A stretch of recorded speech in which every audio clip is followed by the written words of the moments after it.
Hello, ladies and gentlemen. My name is Dana Harris, and I'm going to speak with you on today from a topic called Invest More to Train for the Common Core.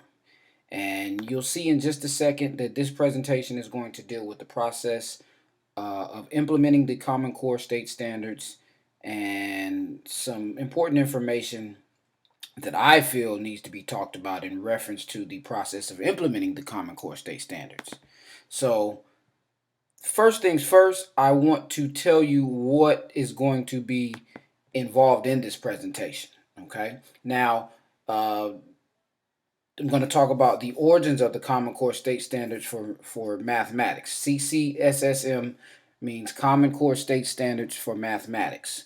I'm also going to talk about who decided on the standards, the implementation of the standards, the stakeholders, and then here comes resistance, budgets, the bigger question, and then I'm going to give my final thoughts and some great resources that I think you can dig deeper into this information about the history of the Common Core and possibly where we're going with the Common Core standards. So, next, I want to get started. And so, first things first, we're going to talk about the origins of the Common Core state standards for mathematics. Now, I put mathematics on here because I'm a math teacher, but this is actually Common Core in general. And as you can see, the state led effort to develop the Common Core state standards. It came about in about 2009, and there were representatives from all 48 states, including the District of Columbia, and they decided that they wanted to have a unified set of standards that they were going to teach across the United States. They felt like this was the best thing, so kids could pretty much be learning the same thing nationwide. Okay. Now, also, what they said they wanted to have something that was consistent and it was going to prepare the kids for the real world and for life after high school. So they wanted the kids to be college and career ready. So they came up with these standards. Now, when they came up with these standards, they had selected certain people to decide what the standards would be. And so they had input throughout this process from teachers from all the different states. They had also the teachers were worked it. They these teachers were part of feedback groups as they produced the different standards. Now you have the math standards, and then you have the ELA or English slash language arts standards. So anytime you see ELA, that means English language arts. And then those are the main standards of the original Common Core. Okay. Now, also, the members of the National Education Association, or NEA, the American Federation of Teachers, and the National Council of Teachers in Mathematics, as well as the National Council of Teachers in English, those members of those major organizations also played a major role in these standards as they were being produced.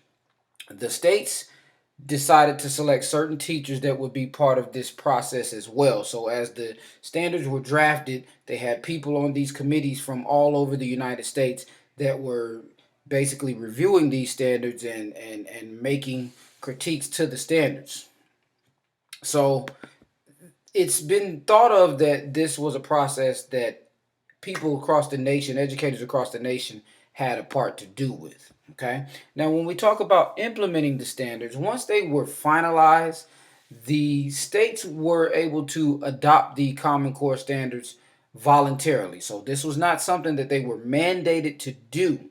They decided to adopt these standards, and they were going to have these standards as the information presented in their state. Okay. And most states, the school board members decided that they were going to adopt these standards. Okay.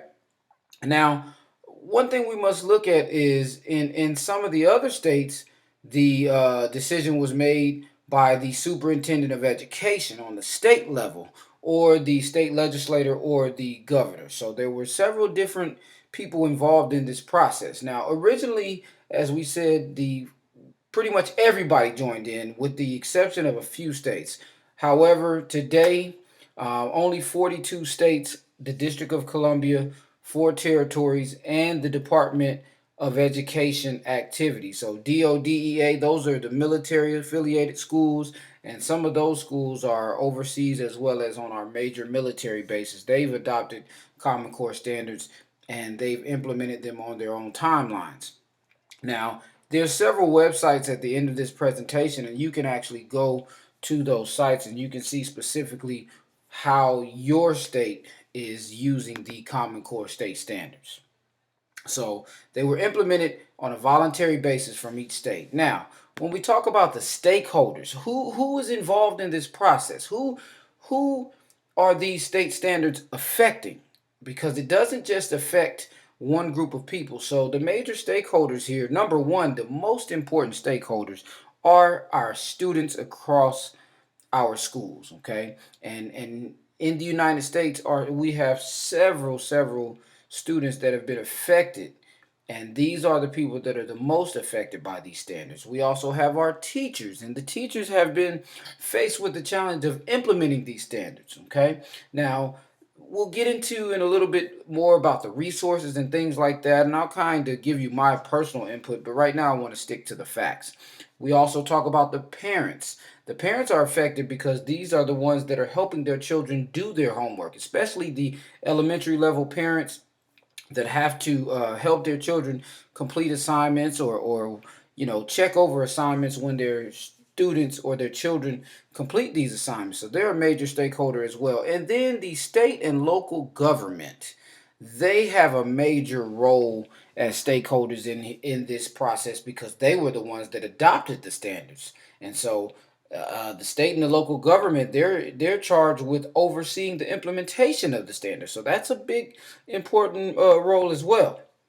So these are our stakeholders in this process. Now, here we want to talk about once the Common Core state standards were adopted by all these different states. Of course, with any time you have change, there's going to bring it's going to bring on resistance. Okay, and so the resistance came from parents, teachers, some politicians.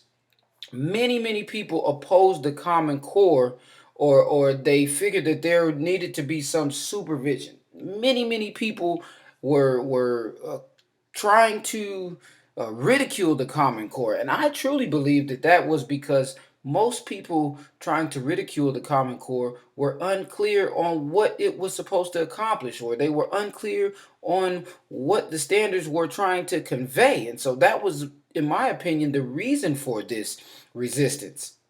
And their concern, one of their most important concerns was standardized testing. How are we going to test the students on these standards? If we have teachers that don't fully understand these standards, and if we have many parents and students that don't understand these standards, particularly in math, now it affects ELA as well, but particularly in math, how are we going to assess these students? Many people are out there and they have been taught a certain way for a long time, and they're wondering how are we going to assess these kids. So here on this, I have listed 3 different articles that just give an example of the resistance that they that has come about in the implementation process of Common Core. One of the major stories out there was the state of Indiana. They had a major case out there, and then there was another parent who made national news from Arkansas who went before a school board, I believe, or it was might have been a court system, but I believe it was a school board, and she gave this speech that went viral about the Common Core standards and how jacked up they were in her opinion. So resistance has definitely been on the scene in this process. Now, when we talk about budgets, the states and the local school systems have invested a vast amount of money, a vast amount of funds in the implementation of the Common Core standards. So as you can see here, according to a 2015 study, districts were spending an average of $18,000 a year on professional development per teacher. Okay. And another interesting fact was it was estimated that the districts will spend approximately 165 billion. Okay, I'm sorry, 165 million on the implementation of the Common Core state standards. Once again, that's $165.5 million on the implementation of the Common Core state standards. Okay, another interesting fact was that teachers spent an average of 19 school days each year in teacher development sessions, but only 3 out of the 10 teachers improved their performance in regards to the judgment level on evaluation ratings and the classroom observations. So that's a lot of professional development days to only get about 30% of teachers improving. And also, it's estimated that it will cost approximately $182.6 million on state and district level costs for the Common Core. And this is just to throughout the implementation process. So these numbers are estimated. You'll see at the end. I'll give you the website that these figures come from, and it tells you basically over the years while they were implementing, how much it cost each state to actually implement these standards. Major thing. So let's transition to the bigger question, which is the reason why I put together this presentation. And in my opinion, this is totally my opinion. Teachers were given this big challenge to implement these standards.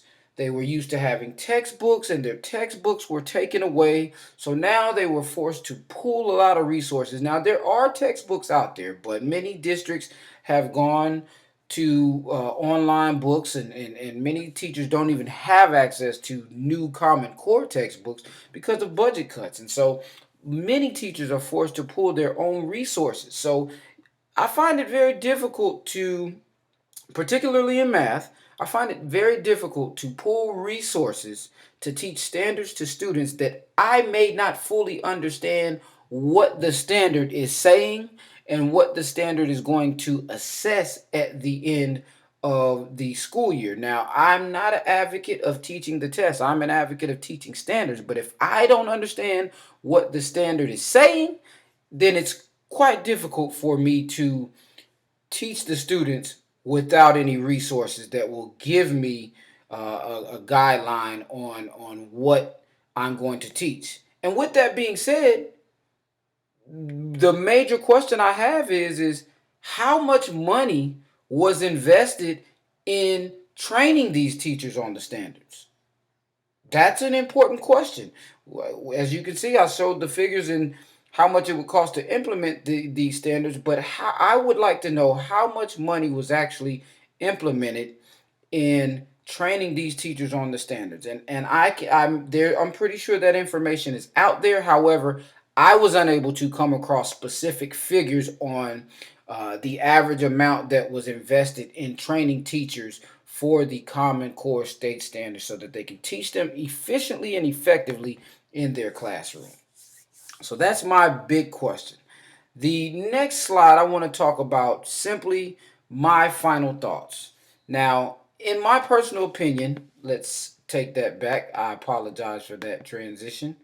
In my personal opinion, the Common Core state standards were, they had good intentions. However, as you can see here, the creators of the Common Core and those that led the mission to implement these new standards, they had great intentions. But I think if I had my way, which it may or may not be important, but this is just something I want you to think about. I have always thought, and I've worked as a content specialist and got to dig real deep into the process of producing the Common Core standards and follow blogs and information from people that particularly put together the math standards, and these are some great mathematicians. But I pose this thought: could it have been better and easier and more effective to implement the Common Core state standards progressively? For example, if we started with kindergarten and we just implemented them in kindergarten, then the next year K1, then the following year K2, and the following year K3, then K4, then K5, progressively all the way until we got to the high school standards. Now, I think that with that process, they could have implemented the high school standards all together. But the thing is if we had implemented them in this progressive manner, then the students would be growing throughout this process, and the teachers would be growing and it could be more effectively. But that's just my opinion, just something I want you to ponder. And I'll show this next slide with some resources on it so that you can possibly dig deeper with some more information on this.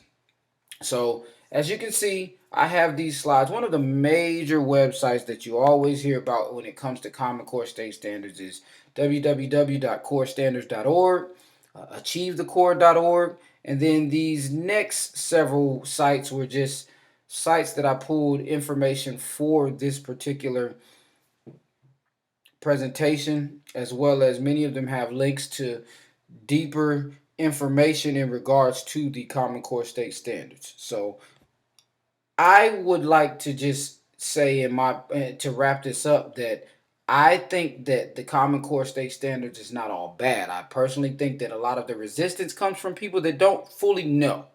But I charge you all as teachers to dig deeper into your standards.